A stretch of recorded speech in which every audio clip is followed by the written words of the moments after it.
Мы, ребята, едем на футбол. Причем не просто футбол, а английский футбол. Причем не просто английский футбол, а на шпоры. Шпоры. В прошлом сезоне закончили в финале Лиги Чемпионов, а сегодня будут играть с Астон Виллой. Смотри, тебя просто переполняют. Меня как ваш колотит просто. Сейчас очаруешь всех болельщиков. Говорят, там девчули-то нормальные на стадионе ходят, да, поэтому хорошо, что мне как раз ярый болельщик Тоттенхэма вчера, так сказать, подправил кант. Let's get you in the chair. Amazing. Not just a major Spurs fan, also a major hairdresser. А нам написано сразу, куда мы идем. Хватает только вот здесь вместо Хейл, может быть, Хотспур.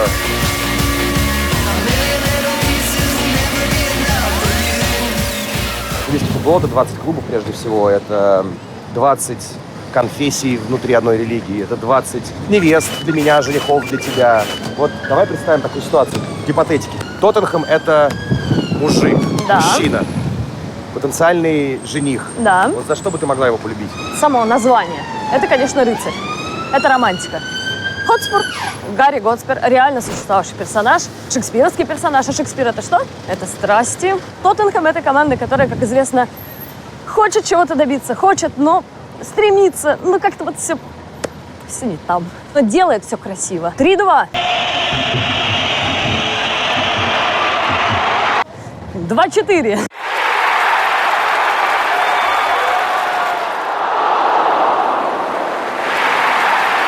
Есть даже такое понятие Spurs Way.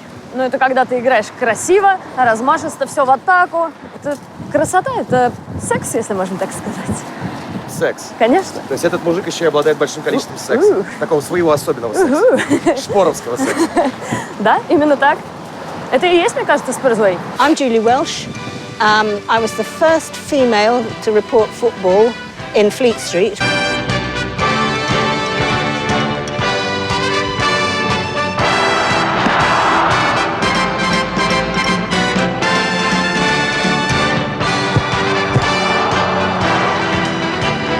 Spurs Way, what is it?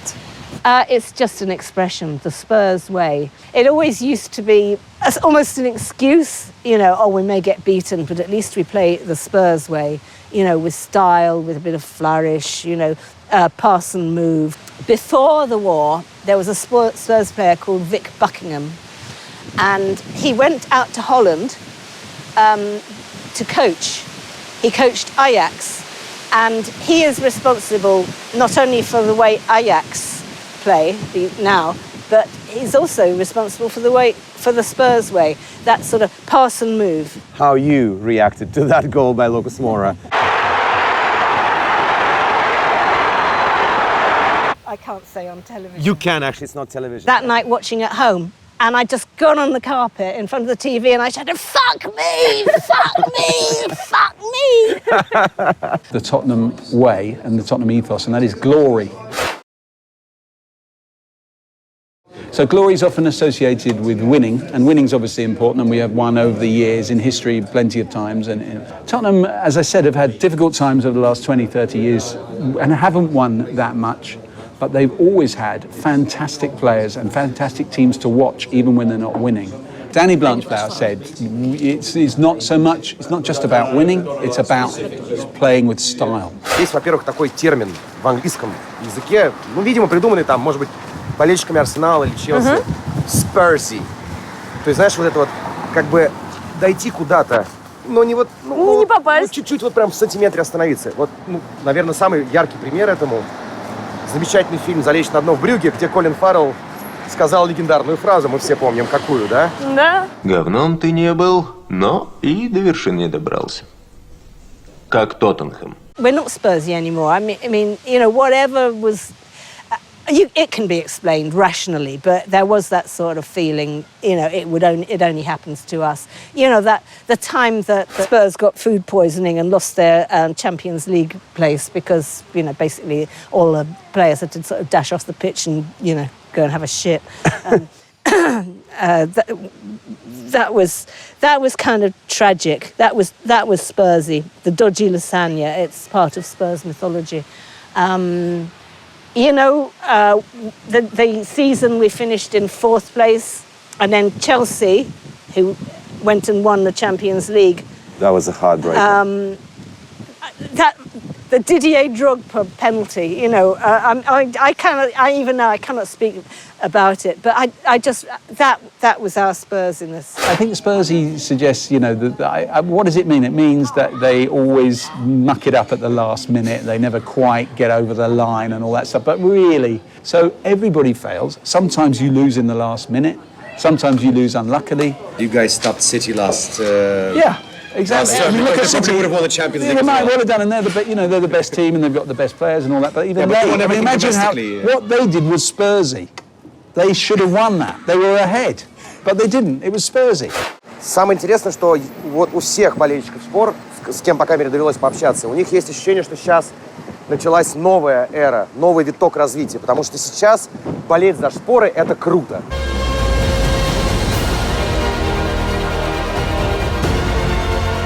Один особенно болельщик, с которым мне удалось пообщаться, он прям, ну просто вот, из него искры летят. Хорошо, что он не отрезал мне голову, потому что он мне делал как раз стрижку бороды, так сказать, но прям видно, что у него аж подрагивали пальцы, когда он говорил про Шпоры. I'm there, whatever. Even if I've got to go rob a bank. You were ready to rob a bank to go there, right? Well, I said to my wife, funny enough, I said, listen, I said, I'm going to have to do whatever it takes to get to these games. And when we made the final, I said, even if I've got to go rob a bank.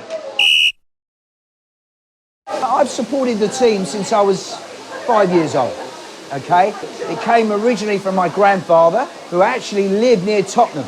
He instilled in me that Spurs, Spurs, Spurs, Tottenham, Tottenham, Tottenham. But who has the best hairstyle in the Tottenham right now? You know what? I think it's probably Harry Kane. And the reason why I say Harry Kane is because he comes to Hob. True story. Harry Kane, he has his hair cut by our manager from Essex in Loughton, Billy. Billy cuts his hair at his house. Ну вот мы вышли на Хай-Роуд, собственно, вот он Тоттенхэм во всей красе, и здесь дофига полиции. Это, наверное, праздник для этого района, потому что район очень преступный, очень грязный. По своему американскому опыту могу сказать, что, наверное, это похоже на Бронкс.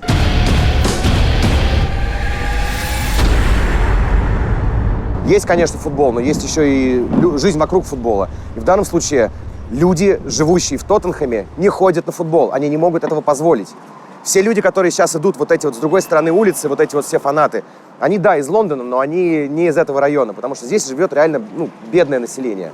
А болельщики Тоттенхэма традиционно были достаточно и есть достаточно, обеспеченные.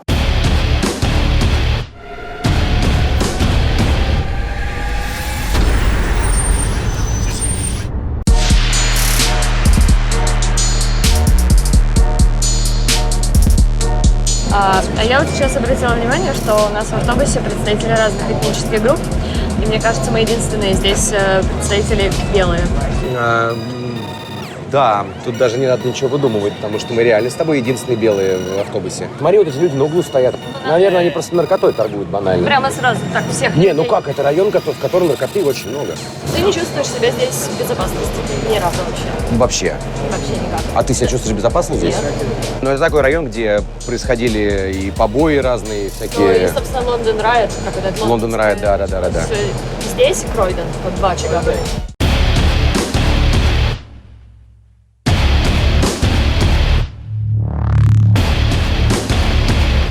We know, like today, when we're talking about today, and we're letting them know, there was obviously stabbing on the bus today. Stabbing on the bus today, Stabbing on the bus in Bruce Grove, which where I live here, which is like a mile away, Bruce Grove. There's no police, anyone does anything. And this is a threat. No police in this area, no or lack of it? No, there's lack of it, there's lack of police. 5-minute walk from here, the pub we're in, 89-year-old getting murdered, which could have been my mum. So all you hear is ambulances moving? Ambulances all day long, it's all year, every hour, ambulance, police, well, every hour, less than that, every half an hour. So there's something going on continuously, every time, it's scary. I want the government to realise, Boris, now you're in charge, right? You've definitely got to look into Tottenham. А я вообще не могу себе представить, как происходит с болельщиками там шпор. Вот мы видели в пабах, да, наклейки шпоры из Швеции, Нет, шпоры слушай, из они приезжают в день Америки. матча. В день матча здесь ты увидишь полицию и таких же болельщиков, как ты сам, приехавших откуда-то. В каком-то смысле местные жители ждут матча, потому что, может быть, тогда у них не будет здесь перестрелок и драгдилеров и прочей всякой этой черной жести. В Лондоне не бывает, здесь ходят с ножами. А, с ножами. Ну, посмотри лучше на стадион. Вот он здесь как-то смотрится. Тебе не кажется, что как, не знаю, как летающая тарелка прилетела? И народное тело. Ты знаешь, это как малиновый пиджак и штаны Adidas. Typical resident of Tottenham area. I think he can afford a ticket to the Tottenham game, no? No, the majority of them, they can't afford it. You know, there's so many I know of myself that don't live in Tottenham because there's not enough work here.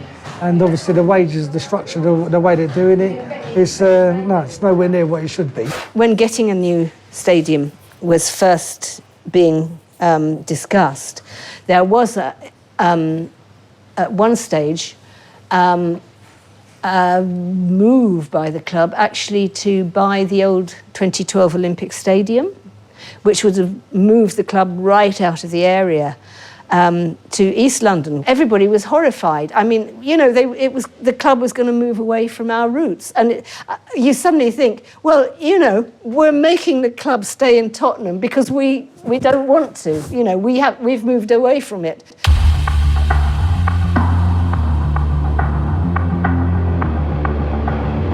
Но в генокоде Тоттенхэма есть еще одна важная деталь. Очень важная деталь. Очень важная деталь. Евреи – болельщики Тоттенхэма.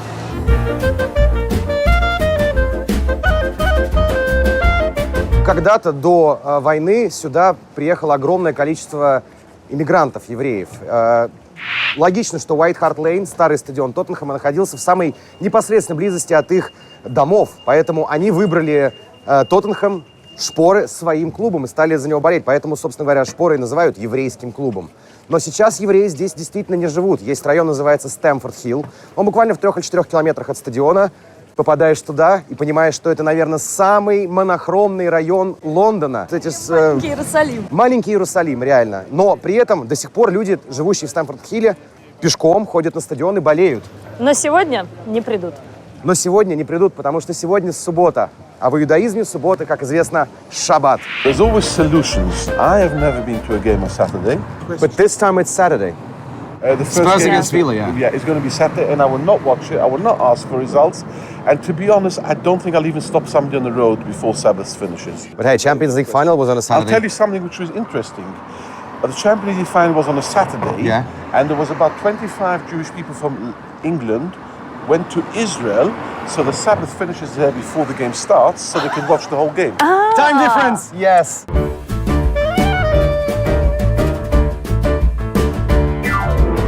I can show you a video of me going inside there. Show you. Чтобы вы понимали, да? Мы приехали поснимать в еврейский район Стэмфорд-Хилл. К нам просто подошел на улице чувак. Мы с ним поговорили немножко. How would you describe this area in one word? Inspirational. Inspirational. It's just that people are very friendly. Like people give you lifts the whole time if you need a lift. People are very understanding because it's a very close community over here. You know everyone basically, and you're always covered in whatever you do. It's like a big family. It's like a big family. А теперь он решил, говорит, а задайте мне пару вопросов на камеру о том, как мой бизнес здесь как бы, существует, как продается моя недвижимость и так далее. Ну и, соответственно, Маша пошла отдуваться, пока я тут стою. It's a good place to own. It's always going up. Right now it's been a bit stale, you know, but it's going up. При этом он еще решил все это выложить на LinkedIn, как бы, то есть у него сразу сработала правильная такая жилка, нормально, все, парень предприимчивый вполне. Come for us for property management. 020-3976-8331. Но еще одна очень интересная, красивая история, кстати, связанная с еврейской, скажем так, частью Тоттенхэма. Это то, как оскорбление, в общем-то, со стороны других болельщиков превратить в повод для гордости. Это, естественно, история про жид-армию. Болельщики Тоттенхэма себя называют Йид-армия. Армия жидов, простите за выражение, да? Да. В чем как бы фишка? Когда клуб стал, в общем-то, еврейским по своей сути, еврейские болельщики, приезжали другие фанаты других клубов на матчи и говорили: «Эй, вы, типа, жиды». После чего люди терпели, оскорблялись. Потом сказали: «Ребят, да мы же реально жиды. И мы возьмем себе этот как бы титул, да». То есть они назвали себя армия жидов. Да. И это как бы защитный такой механизм против дискриминации и расизма. Listen, don't get me wrong. I just want to ask you, like, do you not get offended when you hear, like, Youth army. yeah?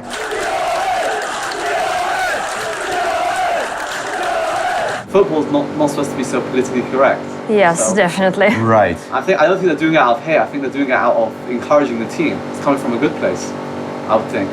Funny enough, I'm a very interesting fan because international I support Poland because my mother was Polish, and I bought myself a T-shirt, and in the back it's got shit. And when I went in to watch the first Polish game, I was invited by the Polish ambassador, and I had all the TV crews around me because obviously they saw I had in the back shit. And they asked me, what's this about? So I said, as a Spurs fan, we call the Yids. So that's, every time I get a T-shirt, on the back is always going to be Yid. I think it's nonsense what this want to stop this Yid army business. It's part of us, and we can't take it away from us. Когда ты говоришь, например, на эту тему с корреспондентом Guardian, крупнейшего издания в Англии, спортивного, и то не только спортивного, он начинает теряться, он не может использовать так называемое Y-word, ну то есть слово на букву Ж. I think that's sort of where it's been. There's lots of problems around non-Jewish Spurs fans using, certain The Y-word, words, yeah. that cause people within the club as well as outside the club to be a little bit uneasy. But yeah, I couldn't say with authority about that. Spurs fans do get abuse from other clubs about the Jewish heritage, and it's anti-Semitic abuse. А говоришь при этом с евреями самими евреями, они бьют себя кулаком в грудь и говорят: ребята, да мы гордые, мы же жиды! I love the chanting, Yid army, Yido, Yido. This is for me, it builds the atmosphere, it starts. So I always walk from my house till the game. And I'm very, very comfortable. Come on! Но здесь же был целый процесс, когда болельщики Тоттенхэма, в общем, их хотели осудить за то, что они кричали это Y-word. Дошло дело даже до самого Дэвида Кэмерона, премьер-министра Англии, который вступил в эту полемику, и в итоге, вот мы сейчас идем на стадион, и мы услышим там перекличку трибун. Одни будут кричать «Who are we?» «Кто мы?» Другие будут говорить We're proud to be associated with the Jewish community, and I don't know if you know about this controversy about the word Yid, right? Yes. So for years we were the other London clubs threw that word as a term of abuse at our supporters, and we adopted it because our feeling was they threw the term of abuse because they thought we would feel cowed or humiliated by that or degraded. And in fact, what we realised was they've got it completely the wrong way around. We're very proud to stand by our Jewish neighbours, whether we're Jewish or not. Some of us are Jewish, some of us aren't. I don't happen to be Jewish, for example. But we thought, no, we're proud of that. And then we started to call ourselves the Yids and the Yid Army. And you'll often see, the Star of David on flags and things like that.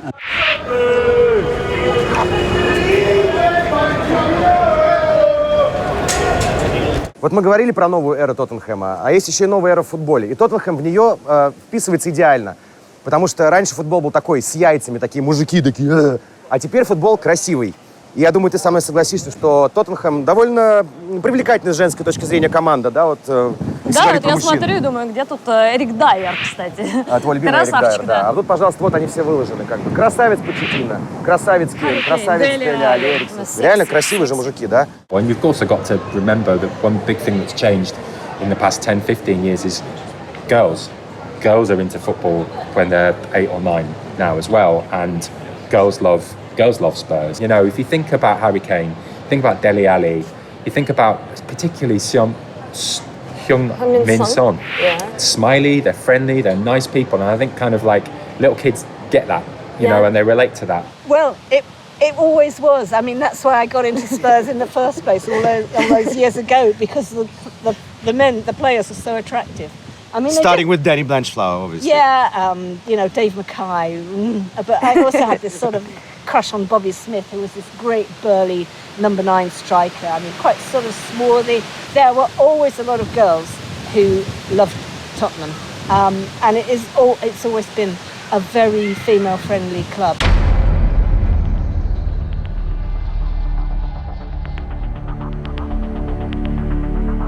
Без 15:04 местного времени, через час 45 начинается первая игра «Шпор» в этом сезоне с Астон Виллой.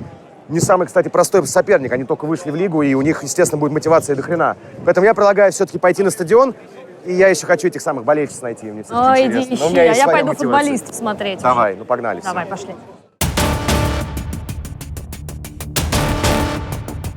If you could rate the London-based clubs now, I mean the Premiership clubs, obviously, what would it be? Spurs, Chelsea, Arsenal, West Ham, Palace. So Spurs is the most exciting team in London? Yes. Yes. Of course. О, боже мой. Здорово, ребята. Роман Витальевич, как вам стадиончик? Я здесь не первый. Я был здесь и на стройке, что с ними приходил. Это же трибуна КОП. Это фанатки, да. Они, причем, самое интересное, что они здесь тоже называют ее КОП, как в Ливерпуле на Энфилде. Но она реально особенная, потому что она поднимается вверх, как волна. Да.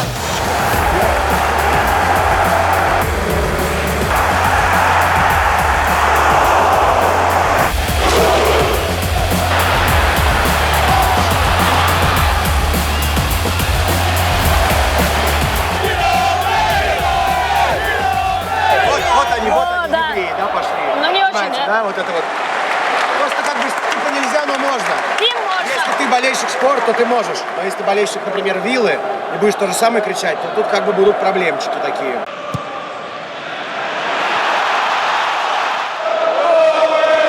А вот смотри, это одна из главных кричалок, наверное, у всех клубов Англии. И все переделают под себя. When the Spurs go marching in. Но вообще оригинал принадлежит Саутгемптону. When the Saints go marching in. Но реально поют все.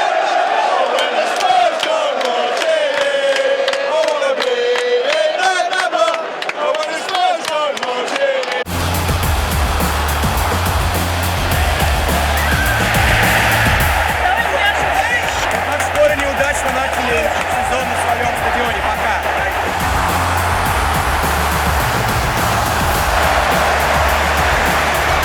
Вот сейчас такой очень типичный момент для английского футбола. Вот там ровно с другой стороны. Посмотри туда, вот ровно с другой стороны. Трибуна Астон Виллы. Бирмингемские парни горячие. Шпоры только что пропустили гол от Виллы. Забил Магин. Ларис бы не взял такой мяч, за что они прям реально срывают глотки. А здесь тишина. Такая тишина и немножечко даже матюки уже пошли. Потому что слово «говно» в адрес игроков шпор я уже слышал раза 3.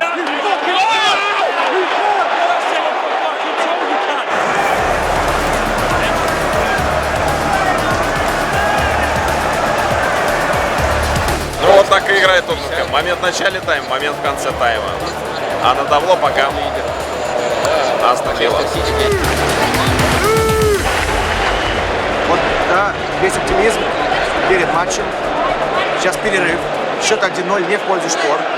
И есть реально люди, вы слышали, которые уже немножко так освистывают Уже команду. не верят. Видели парня в форме Астон Виллы, который сейчас по трибуне пошел вниз? Это однозначно видеоаналитик команды, который получает картинку по ходу первого тайма, тут же ее нарезает, у него в ухе ухо, как мы говорим журналисты. Он может передавать на тренерскую скамейку детали, потому что оттуда снизу очень плохо видно расположение всей команды.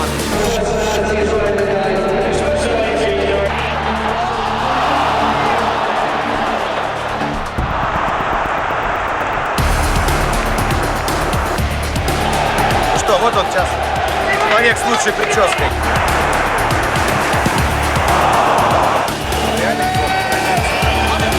Команда, которая только что вышла в Премьер-лигу, они очень-очень добротно играют. На самом деле не хватает Дели Алли. Это самый привлекательный футбол играет Дели Алли. Хотя он, конечно, такой. При том, что он не воспитанник шпор, но у него реально Spurs Way прям, мне кажется, проник в него.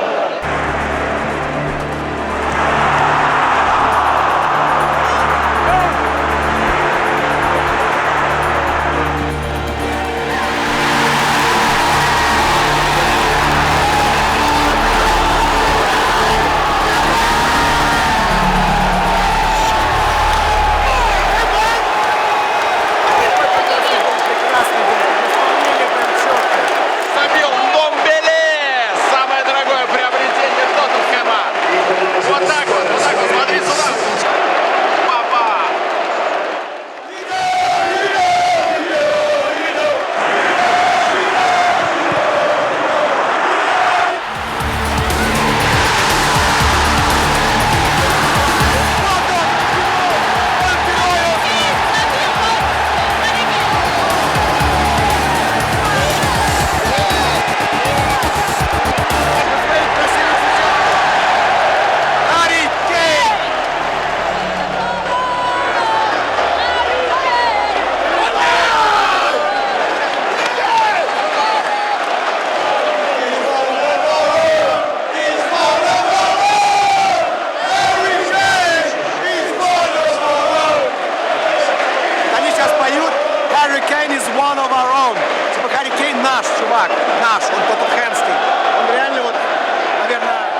упаковали, да? Невнятный первый тайм и 3-1 во втором. Харри Кейн 2. Харри Кейн дубль. Ну, посмотри, что с ними происходит. Посмотри, что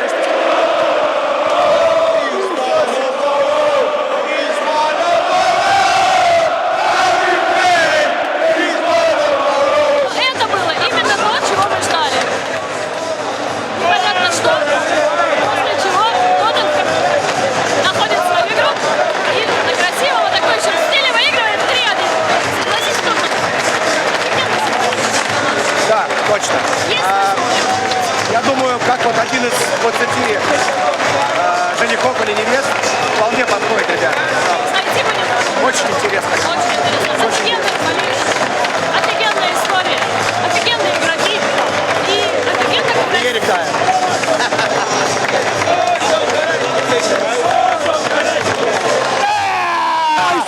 I love Spurs. The best way to win, 1-0 down, 3-1 win.